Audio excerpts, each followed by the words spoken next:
Welcome to the Athletic FC podcast. So, Erik Ten Hag has been sacked as Manchester United manager. So why now? And what next? I'm joined by the Athletic's Manchester United writer Laurie Whitwell and Mark Critchley as well. First off, we can hear from the man who broke the story for the Athletic, David Ornstein. This morning, Monday, the Manchester United hierarchy informed Erik Ten Hag that it was over. And that's because of the form that United have been displaying under the Dutchman. It has been pretty wretched. There were some signs of recovery, but not sufficiently and way below the demands that are placed upon a club of this size and a squad that has been so heavily invested in. It's a far cry from the relative optimism that greeted the announcement, story broken by the Athletic, that the option to extend his contract by an extra 12 months until 2026 had been activated. But don't forget, that followed a period of intense scrutiny over his position, in which Manchester United, quite remarkably and very publicly, spoke to a number of candidates about replacing him. He went on to win the FA Cup, and ultimately they say that he was deemed to be the best possible option to lead this team forward. They backed him with yet more signings in the transfer market. And I got the sense from speaking to people around the club that they viewed it as being time to deliver with no more excuses. But in truth, the results, the performances have not really picked up. And the data belies the fact that Manchester United are chronically underperforming. And in the end, the straw that broke the camel's back was Sunday's defeat at West Ham United. Their decision has been mulled over for some time, and ultimately they're going to have to plot a way forward with a new man at the helm. In the interim period, until they find that new man, the assistant to Erik Ten Hag, Ruud van Nistelrooy, who only himself arrived over the summer, is going to be placed at the helm. Some of Erik Ten Hag's staff, we think, will stay for the time being while they try and figure out the next steps. But for Ten Hag, the race is run. All right, gents, let's get into this right now. Laurie, I guess my pertinent question really is, why now? This is a manager he had his contract extended over the summer, and now, with just a few games in, Manchester United have decided to part ways with him.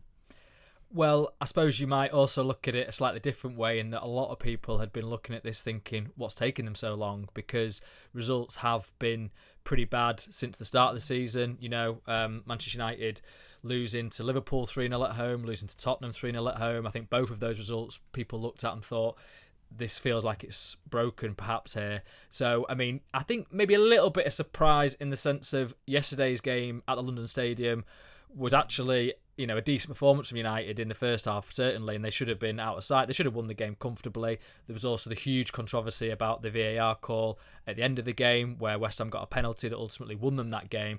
If United come away from that with a 1-1 draw, is Ten Hag getting sacked today?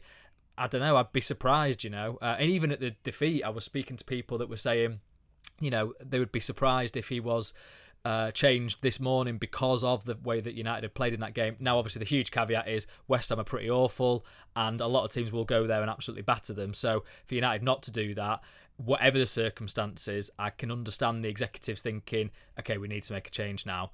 And they've got Ruud van Nistelrooy there as, assistant manager, and I think he's been pretty visible in the past few weeks on the touchlines. Again, he was visible at West Ham, complaining to the fourth official about the refereeing call, geeing up the players at 1-1. He soaked up the applause and chants from the away fans at different moments, at Villa Park, at Porto, so at Fenerbahce even. So I think, he's obviously primed for, perhaps a starring role in the next, days or coming weeks. How long he gets this job for, I don't know. It's an interim. United are saying it's short term whilst they appoint a successor permanently. How far along in that process, I don't know. Obviously, we'll try and figure out as the day progresses. But in terms of Erik Ten Hag, I think they obviously gave him that extended contract. They triggered his clause rather than give him a new contract, which I think maybe is a sort of halfway house of giving him support but not fully committing to it. And then they wanted to back him. They thought a new sporting structure would perhaps show him in a better light. But the fact that results have stayed the same, I think they've decided, okay, we need to make a change now. Yeah, Critch, those results are quite damning, actually. Only 4 wins in 14 in all competitions this season. 14th currently in the Premier League, only 11 points from 9 games. You look where they are in the Europa League as well. I think 21st out of 36 teams in the Europa League. I think 3 draws in the Europa League so far. I mean, it's quite damning, those stats, really.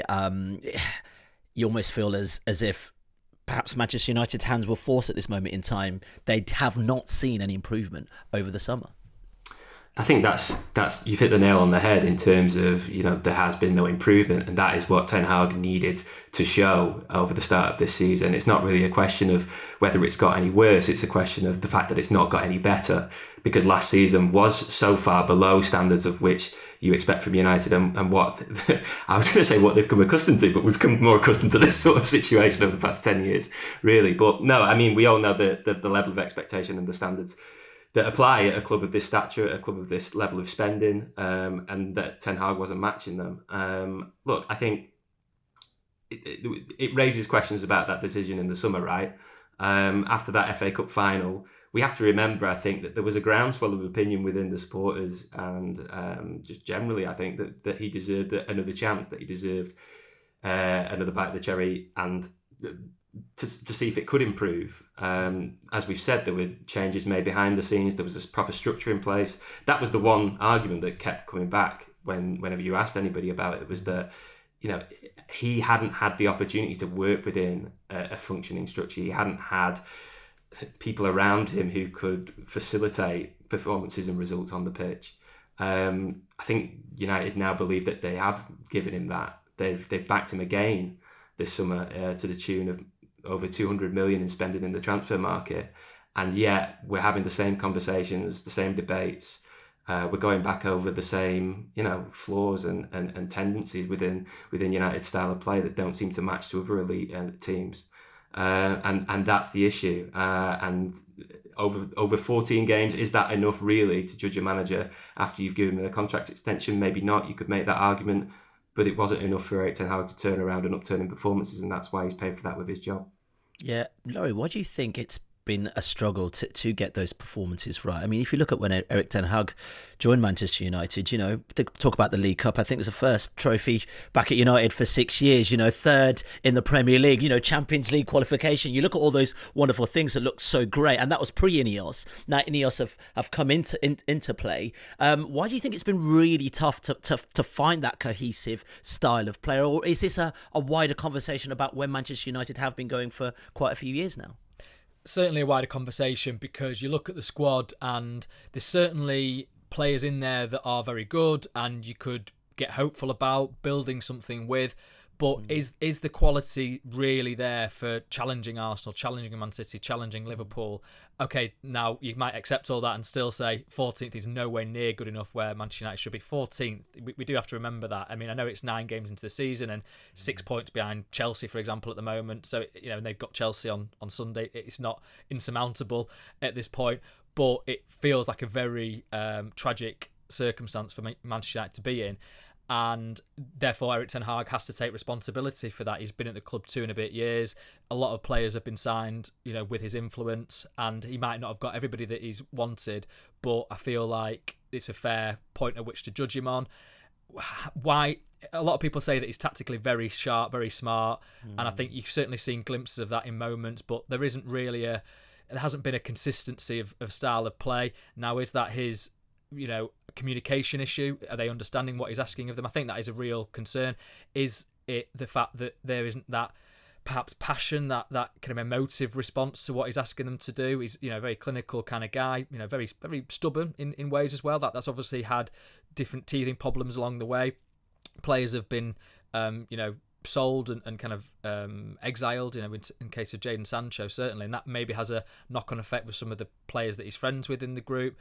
But I do come back to the wider conversation around Manchester United. I do think that whoever comes in will have similar kind of difficulties in terms of recruitment, because we know that finances are tight, in terms of the expectation, in terms of the scrutiny that players are under. That does things to players' minds, if they're constantly questioned and constantly talked about in a way that no other club gets this kind of attention, in my opinion, even the clubs that are kind of a similar kind of scale for revenue and commercial activity. So, I think all things considered, I don't think just by taking Erik Ten Hag out of the situation and replacing him, it's going to be solved. That being said, you can certainly say an improvement might be found, because it's been a long running thing. I think I did a little calculation this morning, which is 27 games this calendar year. They've got 40 points from it, so you're kind of in the realm there of Fulham and less than Aston Villa. It's not a great look for a prolonged period of time, so you can understand why they've been scrutinising his position for so long and why they've ultimately decided to make a change. What we've been told this morning is that it was a difficult decision, that it was a finely balanced decision, but at the same time that it was a unanimous one. That might sound slightly contradictory, but I guess both can be true, right? You can deliberate and take a long time to come to a decision of this magnitude, but at the same time be sure that it needs to be made. So look, I think even those who may have had Ten Hag's back during this process over this past 18 months, or certainly since INEOS got their feet under the table in February, they can't deny the results. They can't deny the position that United are in at the moment, and they can't deny, as we've mentioned, that things simply haven't improved. I think this will lead to questions of INEOS's judgment during the summer, though, and it should really, because they didn't need to back him at that point. They didn't need to go about the process in the way that they did before the FA Cup final, when we know that they were effectively talking to a lot of different candidates. And that leaked out into the press, and that they were considering a decision. We reported during the summer that there was a point towards the end of the season, a few weeks before the FA Cup final, that a consensus was essentially reached that it would be better to replace Ten Hag as manager, and that was then investigated. To then flip on that a few weeks later, yes, because of results, but also because those conversations with potential replacements didn't perhaps go the way that was planned. I think that raises questions about the way INEOS handled that process, and it effectively meant that they were in a position when United did win that trophy, and when there was a groundswell of support behind Ten Hag, that they had to be seen to back him, so that it didn't look like they totally undermined him in that process. So I think the way that situation was handled was something that will be scrutinised now, that it's only taken, I think it's 114 days since he got that contract extension, and they've dispensed with him. So that will raise questions. At the same time, Erik Ten Hag was never their guy, right? He was never their appointment, and I think an element of that will have made this decision, a difficult decision, yes, but it will have made it slightly easier, because from this point onwards now, from Van Nistelrooy coming in as an interim appointment, but also whoever's going to be the permanent successor, that is going to be INEOS's guy. That is going to be their decision. It's their decision and theirs alone. And from here on onwards, you could say that the INEOS era really starts in earnest. And that is when perhaps fuller and fairer and franker judgments of how they've managed the club up to this point will be made. Yeah, very quickly, Laurie. I'm just thinking of legacy, right? League Cup, also FA Cup, but also, in fairness, Mainu, Garnacho, we've seen young players, shine under Erik Ten Hag as well. Yeah, I mean, even yesterday you had Garnacho with the most shots in the game, and he should have scored at least once, and he has been somebody that I think has really progressed his game under Ten Hag, because the way he works out possession, which is something you can't, it wasn't a part of his game really, and Ten Hag kind of was quite strong with him, and kept him out of the team at times, and then played him a lot last season, and I think we are seeing his development in his game, all rounds, and that's what you need as a sort of modern winger. As you say, yeah, Kobbie Mainoo as well. I mean, you might say that United were fortunate, and the circumstances were that they didn't have a midfielder that could do what he has done. So, it was kind of a default promotion for him. But Erik Ten Hag had in mind to promote him to the first team at the start of last season. He just got injured on pre-season, so he started a game against Real Madrid, and that's when he got injured in a friendly. He starred really well at Wolves last season and scored the winner late on. great goal, but Ten Hag's response after the game was basically, yeah, when I first saw him, I wanted more from him. So I think he's been hard on players, and I think maybe for some that doesn't wash, right? I mean, I've reported earlier this year that, likes of Casemiro and Rafa Varane voiced, a preference for the kind of management that Carlo Ancelotti and Zinedine Zidane had embarked on at Real Madrid, a kind of softer touch. And Ten Hag, I think, felt that he couldn't do that because there needed to be some discipline instilled. He took over after Ralph Rangnick's interim reign and found that the situation was, in disarray in his mind. And so that's something to consider now that we're looking at Ruud van Nistelrooy as an interim. How long, again, we don't know exactly. But if this goes on for weeks and months, is he going to encounter the same kind of problems that Ralph Rangnick did, where the players basically thought, well, this guy's, an interim, his authority isn't fully there, so, do we really have to subscribe to what he's telling us? We'll see whether Ten Hag was, I guess, holding a group of players back, or whether actually he was doing the best that he could possibly do, because, the situation is such at United that, I don't know, I just don't think it's an easy fix to get this kind of thing right. And Critch is right about asking questions of the hierarchy, because there's been some fudges going on. I know they will say, well, Dan Ashworth and Omar Barada weren't officially in place by that point, so they couldn't be involved in the process. But I think ultimately they could have sounded them out properly. I'm sure they'd be kept in the loop, and I'm sure if they'd wanted to make a change, that would have been what happened. So for them to kind of stick with Erik Ten Hag and now get to a point where we're in October and having to make a change when when United have signed players under his influence in Matthijs de Ligt and Mazraoui. I guess the other ones were a little bit more club orientated as well, but there's certainly a squad there that is very influenced by Erik Ten Hag. Yeah, I really want to see where Man United go from here on, really. Obviously, Ruud van Nistelrooy is in charge in the interim, Critch, but I just wonder what kind of impact getting rid of Erik Ten Hag has at this point in the season. Does this fundamentally mean that Man United have written the season off, really? Almost start afresh next season, have a summer to rebuild? I think whether or not they've written the season off entirely depends on what happens next and the process of appointing a permanent successor, how far along the line that is. Appointing managers is a very difficult art to get right, because a lot of it depends on time and circumstance. It's about who is available at any given moment. You don't typically see top managers, top talent moving from one big club to another. It's not really done. What tends to be more the case is that managers who are out of work, who perhaps have that reputation, have that pedigree for getting results at the highest level before, if they're on the market, then they're swooped upon, if you like, and clubs look to make changes at opportune times in order to take advantage of that. Now, if you rewind and take us all the way back to the end of last season, I think that was perhaps a more opportune moment.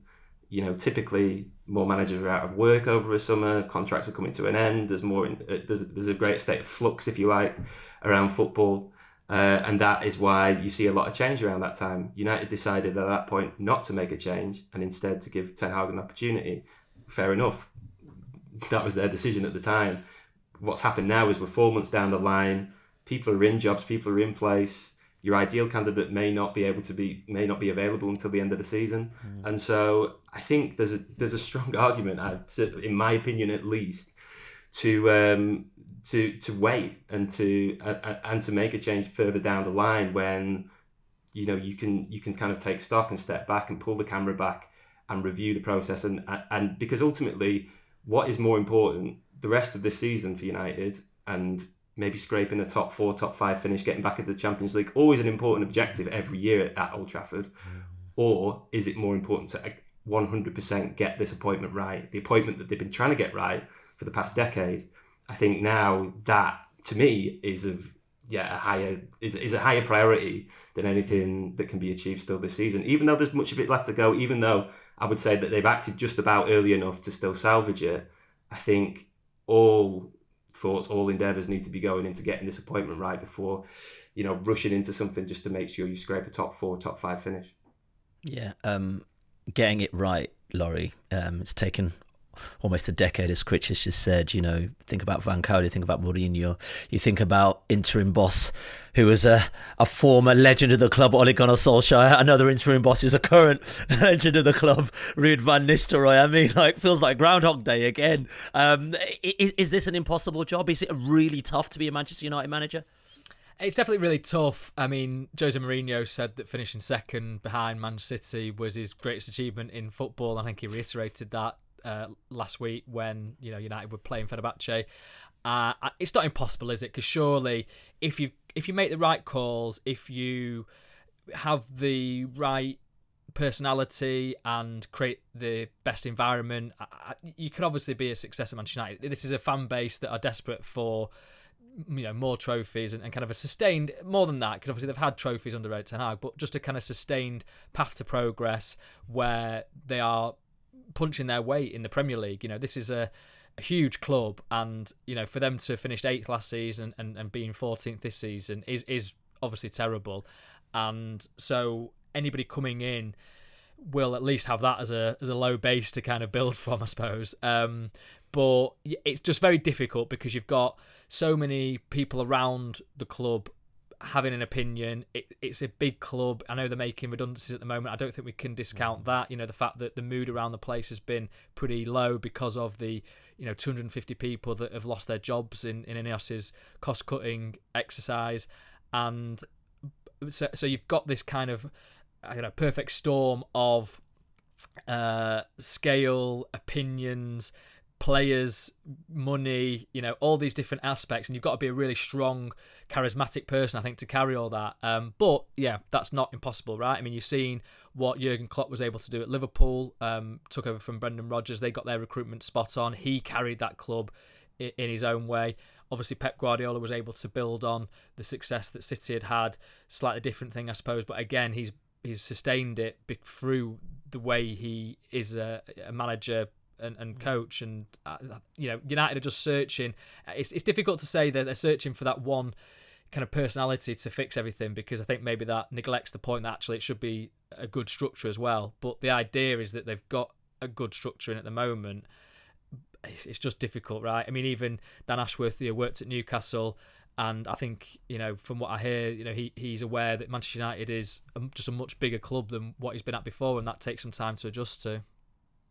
Yeah, I'm just thinking, Critch, very quickly, when we touched on it, Ruud van Nistelrooy, and also generally how long interim might be for him, because he's a guy who's enjoyed it, as first team coach in the Eredivisie. Now, I guess feels more at ease being second coach, next to Erik Ten Hag right now. What can he bring to this job? What can he offer Manchester United, these players? I mean, he's kind of only really spent a short period of time with them, really.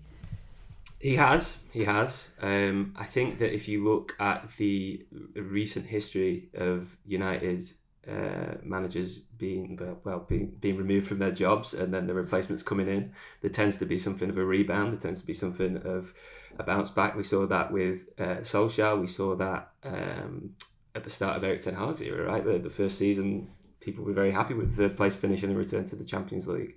We didn't perhaps quite see it with Ralph Rangnick, but it certainly wasn't as bad at the start of Rangnick's era as it was towards the end.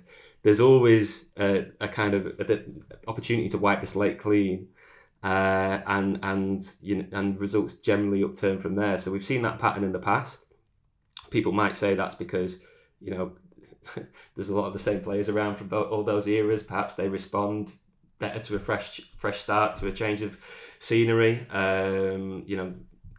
Everything that you hear about Van Nistelrooy himself, what he's done since he's come in, it sounds like he's had a good impact. It sounds like the players enjoy him, enjoy the sessions. So we'll see if that rebounds. But in terms of how long he'll be in the job, that's a little bit uncertain at this point. He's been brought in as sort of an interim, but from everything that United have said so far publicly, it sounds like that permanent succession process is ongoing, as it is in place. So there's no definitive time period that he's set in for at the moment. Whereas I think when Solskjaer was appointed, it was very clear that he was a caretaker until the end of the season. Again, with Rangnick, there was a whole process going into that where it was clear that he would be in charge until the end of the season, and by which time United would have their permanent appointee in place. There isn't quite that clarity at this early stage just yet. So we're to see how many games Van Nistelrooy actually has in charge. But yeah, if you're going on the history of other United managers, Michael Carrick as well won. I think he had a 100% record, right? 3-3. So one draw, Critch. Oh, one draw. Yeah. Didn't lose though. It's been a busy day, unbeaten. We'll put it like that. Yeah, okay. But no, we tend to see results rebound, and that is what United will be hoping for, and that's one reason why to let the axe fall. But it remains to be seen just how long Van Nistelrooy will be in charge just yet. Do we need to hear from the INEOS executive team? I'm talking Omar Barada, newly appointed, Dan Ashworth, Jason Wilcox, for instance. Do we need a voice from up there just to clarify things and give fans a sense of exactly where Man United are headed next? I think so, because that's one of the things that I think they came in with an agenda to make better than previous. United just didn't hear from executives previously, and I suppose credit to Dan Ashworth and Omar Barada. Ahead of the Liverpool game, they spoke to media members, I think answered questions to the fullest abilities, and obviously at that point they were backing Erik Ten Hag, and I think then United went and lost 3-0, and it kind of felt perhaps a bit of an awkward sort of message to be coming out of the club at that point. But nonetheless, I think, as journalists, as fans, you'd always want the people running the club to be open and to be accessible and just to explain things, because then I think that does take the pressure out of certain situations. With communication comes understanding, and I think that would be beneficial in this situation. I'm not expecting them to kind of start talking today because it's very fresh, but if they then go and appoint somebody, I would hope that they would then sit alongside the manager, tell people why they've appointed this person, explain what they think went wrong, give people a sense that actually they are really competent and know what they're doing, and there is a plan in place. Yeah, I guess finally, really, it's all speculation right now, and I don't really know if there's anyone around really, but Critch, both you and Laurie, actually, what kind of names do you think could be thrown into the hat here? I mean, I don't want to speculate Gareth Southgate, but he is a manager without a job right now, so what do you think, gents? No, as you rightly point out, he doesn't have a job at the moment, and that, as I previously said, is a criteria that I think would help United, particularly in their situation, but particularly as well for United in the situation where financially, we know the struggles that they've had in terms of PSR, in terms of the UEFA FFP regulations. That would have been part of the consideration that they would have been weighing up in the balance before going and sacking Erik Ten Hag, because obviously that contract extension meant that the severance will be more expensive than it would have been if he not had that contract extension. So that is part of the equation, definitely a factor in. On Southgate, we haven't previously reported there's been interest, but look, I think everything's at play at the moment, right? And we can't rule anyone in or out because it's such a fluid situation. Otherwise, you'd look around, you'd look at people like Edin Terzic, Ruben Amorim, Thomas Frank, obviously, was at Old Trafford just the other week.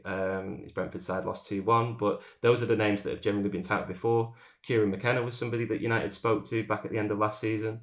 They're all, available, if you like, even though some are at clubs that United could potentially poach them off. So they're all available names in the ring, but I think one of the key arguments that a lot of people who didn't feel that it was the right time to get rid of Ten Hag just yet were making in the weeks and months leading up to this decision was that who do you actually replace him with? There isn't that standout candidate. If you think back to Liverpool, not the most recent managerial appointment, but the last before they appointed Jurgen Klopp, he was available. Sacking Brendan Rodgers at that time made sense to go and get the guy that everybody thought was the perfect manager for that club at that moment. That hasn't really been the case, as we've discussed. And so I think that means that, the field is a bit wider, but it's also a bit less certain as to actually which direction United will go in ultimately. Yeah, there's certainly been a suggestion that Ruud van Nistelrooy was, the kind of candidate they would hope to appoint on an interim basis, steady the ship, he's obviously been a manager previously at PSV Eindhoven. I was hearing suggestions that the number one role didn't necessarily fit easily on him, and that actually an assistant position was preferable. We'll see though. I mean, he's accepted the proposal here. So I mean, and like as I say, he felt like he had been, sort of, I don't know, allowing himself to be seen on the touchlines in recent weeks. Longer term, I don't know. I mean, you mentioned it earlier, Ayo, Ole Gunnar Solskjaer, that was the intention there, right? He was supposed to get it as a short-term basis, and then ultimately went on this crazy winning run, got a new contract, stayed at the club for a couple of years, and here we are again. So it's kind of strange how a lot changed at Manchester United, but then a lot also stays the same. If Ruud van Nistelrooy goes and wins a couple of matches, if he gets that many, then does it kind of start altering the narrative a bit? Fans do get dewy-eyed about players that are coming back and have that history with the club, the heritage. So that'll be really interesting to observe. I mean, the Gareth Southgate one has been such a fascinating sort of proposal to follow, because a lot of reports were saying, strongly in the summer, weren't they? I was sort of always told that he was never going to leave England, and that made it just an awkward timing situation. And then he's obviously said recently that he doesn't want to coach again until next summer. Now, clearly, if Manchester United come knocking, that's a different consideration for him, isn't it? He can easily say, well, okay, I can't turn down a club like Manchester United, can I? That being said, I previously said that when I'd asked about him, maybe a month ago, I was just told, very unlikely. But then you also hear other people say, well, they are close with him, the likes of Dan Ashworth, Dave Brailsford, who will have a voice in this decision. Ultimately, though, Sir Jim Ratcliffe, you can't underestimate his influence. I know that he said that it's Dan Ashworth, Omar Barada, that are, Jason Wilcox maybe, that are going to be making this kind of call. But I think as the owner with the most say at the moment, I know he's technically a minority shareholder, but he does have control of the football operations and the wider club, really. I don't think you can underestimate his impact, his opinion on all this. Yeah, for sure. Well, let's end it there, gents. Really appreciate your time. Of course, Ruud van Nistelrooy's first game in charge is against Leicester in the League Cup. Critch and Laurie, Whitwell, thank you so much for your time. We'll be back tomorrow. We'll catch you later. If you want to watch more episodes of the show, please subscribe to the channel. We'll be joined by the likes of David Ornstein, Matt Slater, Adam Crafton, Carl Anker, and plenty more through the season. If you'd like to listen to the episodes in full in audio form, search The Athletic FC wherever you get your podcasts from.